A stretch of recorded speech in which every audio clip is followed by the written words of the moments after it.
গত বছর অক্টোবরে অনুষ্ঠিত বাংলাদেশ ক্রিকেট বোর্ডের নির্বাচন নিয়ে জাতীয় ক্রীড়া পরিষদের তদন্ত কমিটি গঠনের সিদ্ধান্তে গভীর উদ্বেগ প্রকাশ করেছে বিসিবি। বোর্ড মনে করছে সরকারের এমন পদক্ষেপ আন্তর্জাতিক ক্রিকেট কাউন্সিলের চোখে বাহ্যিক হস্তক্ষেপ হিসেবে গণ্য হতে পারে, যা বাংলাদেশের সদস্যপদ বা ক্রিকেটের স্থিতিশীলতাকে ঝুঁকির মুখে ফেলবে। সোমবার রাতে এক সংবাদ বিজ্ঞপ্তিতে বিসিবি তাদের এই মনোবলের কথা জানিয়েছে।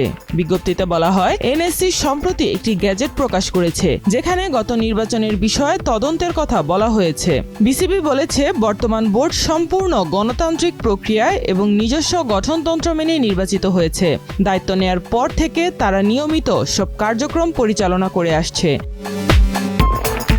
এমন অবস্থায় আকস্মিক এই তদন্ত কমিটি গঠনের সিদ্ধান্ত বিসিবির স্বাধীনতা ও স্থিতিশীলতাকে প্রশ্নবিদ্ধ করেছে।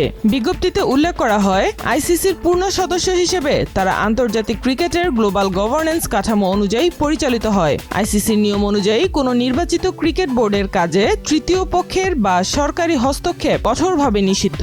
এ ধরনের কোনো পদক্ষেপ আইসিসির গভর্নেন্স ও কমপ্লায়েন্স নীতিমালার আওতায় তদন্ত বা শাস্তিমূলক ব্যবস্থার মুখে পড়তে পারে। বিসিবি আরও বিষয়টি নিয়ে ইতিমধ্যে আইসিসির শীর্ষ নেতৃত্বের সঙ্গে তাদের অনানুষ্ঠানিক আলোচনা হয়েছে। সেখান থেকে ইঙ্গিত পাওয়া গেছে যে গণতান্ত্রিকভাবে নির্বাচিত বোর্ডে যে কোনো হস্তক্ষেপ আন্তর্জাতিক ক্রিকেটে নেতিবাচক প্রভাব ফেলতে পারে। দেশের ক্রিকেটের বৃহত্তর স্বার্থে বিষয়টি অত্যন্ত সতর্কতার সঙ্গে মোকাবেলা করতে চায় বিসিবি।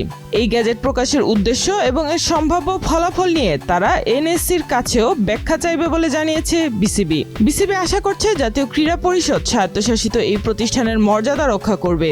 বাংলাদেশের ক্রিকেটের আন্তর্জাতিক ভাবমূর্তি রক্ষায় তদন্তের এই বিষয়টি দ্রুত নিষ্পত্তি করার জন্য এনএসসিকে অনুরোধ জানিয়েছে বোর্ড। সবশেষ শ্রীলঙ্কা ক্রিকেট বোর্ডের উপর সরকারের হস্তক্ষেপের জন্য সে দেশের ক্রিকেট বোর্ডকে অনির্দিষ্টকালের জন্য নিষিদ্ধ করেছিল আইসিসি, যা নিয়ে চলে নানান বিতর্ক।